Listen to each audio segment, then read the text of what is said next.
This is Optimal Finance Daily, episode 1399, Dollars and Cents by Colin Wright of ExileLifestyle.com.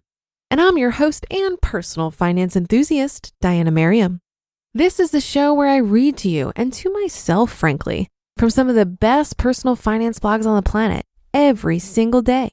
We're surrounded by messages of how difficult it can be to make ends meet and build wealth. So thank you for spending this time with me, where we can empower ourselves to take control of our financial health. Now, today's author is a pretty rare one for this show. He's a well-known minimalist and traveler, often featured on one of our other shows, Optimal Living Daily.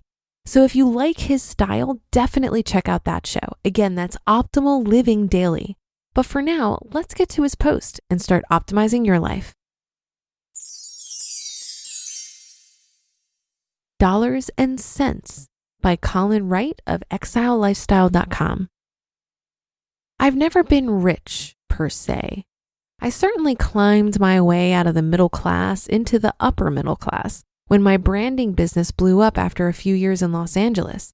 But wealthy is a goalpost that seems retreating towards the horizon.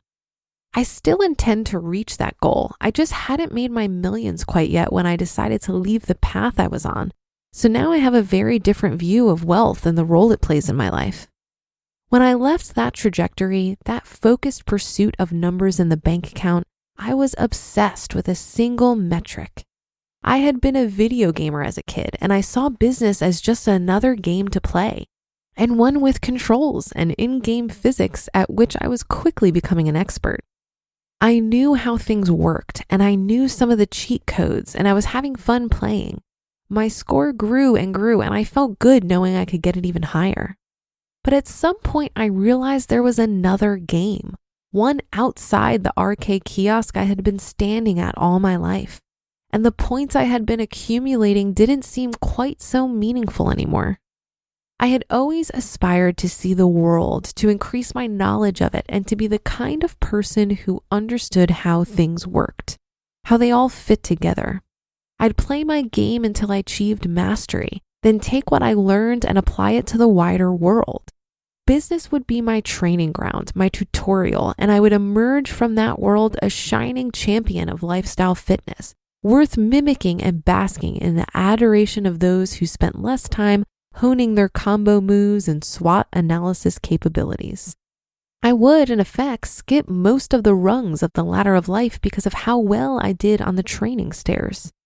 What changed my direction was the realization that business knowledge does not equal wisdom or intelligence or even make you a likable person. It just makes you good at business. Having more money does not make you a guru of all things, just accumulating dollars. And money is a single aspect of life, one gateway to getting what you want, but by no means a yardstick for being a good person or a smart one, or one with a philosophy worth sharing. All my life, I had been chasing dollars, but not cents. And when I changed direction, I still had knowledge that would help me on my new path. But like changing high schools, I had to start fresh in so many ways. New friends and partners and classes. It was like the picture of the world I had painted for myself on the biggest canvas I could find was suddenly just one pixel on a massive and complex screen. I knew so little, had achieved so little. It was overwhelming, but exciting. The world was a much larger place than I had assumed, and rather than finding myself running the same race, playing the same type of game, I started investing my quarters in a challenge that didn't have an ending. There would be no final boss to defeat, and no high score that would obliterate everyone else's. There were as many paths to victory as there were players. Changing your context is disorienting, but so long as you're opening yourself up to more rather than closing yourself off from the reality of life as an infinitely complex experience, you can only grow as a person and will probably be focusing on more important things as well.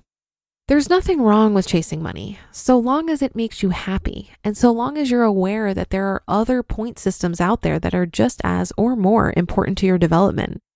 Even better is being capable of seeing the world as an interconnected series of games, each one worth playing and each one influencing where you start and how well you play all the others. What's been vitally important for me during this transition, which is still going on years later, is how it's changed my perception of the game as a whole. Whereas once I competed with everyone else in the business world, doing what I could to top their accomplishments with my own and climb a bit higher on the leaderboard, now I compete with myself to better myself. A single player mentality that leads to more significant performance in a multiplayer world.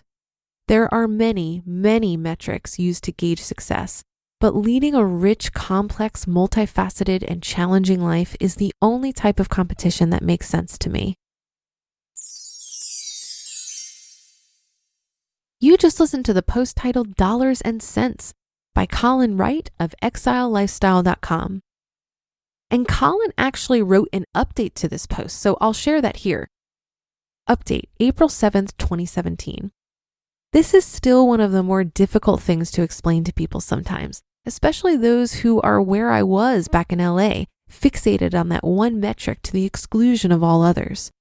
On one hand, I want to express how much more fulfilled I feel now, but I also don't want to assume my priorities are the same as others, and that everyone will be better off taking more metrics of success into consideration. Some people who are exposed to this concept give me the same look I imagine I would have given anyone who told me the money I was earning wasn't as vital as I thought it was, which is fair, I guess. What I got out of this article is that money is important up to a certain point, and then it becomes less of a focus for many of us.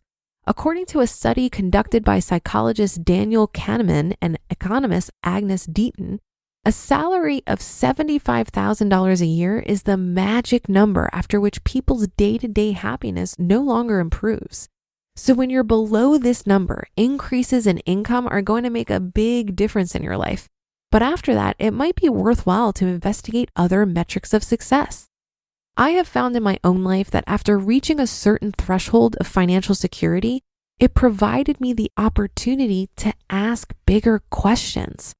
Rather than spending mental energy thinking about how I can make more money, I ask myself things like, how do I want to spend my time?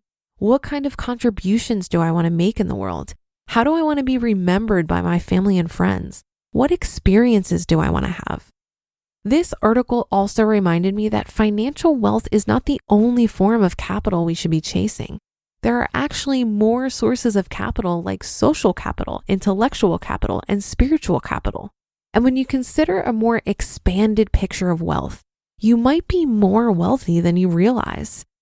If you'd like to dive into this topic even more, I'd encourage you to check out Lynn Frere's speech from the Economy Conference on YouTube. It's called The 8 Forms of Capital.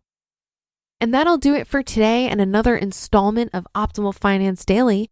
Have a happy Thursday. Thank you for being here every day and listening.